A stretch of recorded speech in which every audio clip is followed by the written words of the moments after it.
கண்ணாடி பார்த்தபடி கதை படிப்போமா, பொன்னான வண்ணங்களில் படம் வரைவோமா.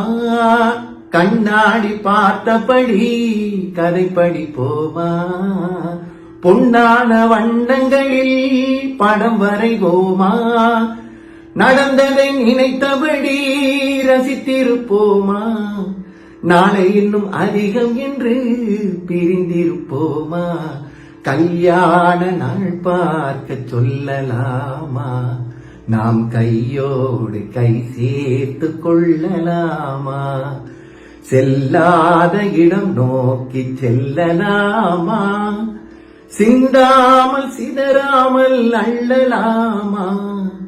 கல்யாண நாள் பார்க்க சொல்லலாமா, நாம் கையோடு கை சேர்த்து கொள்ளலாமா.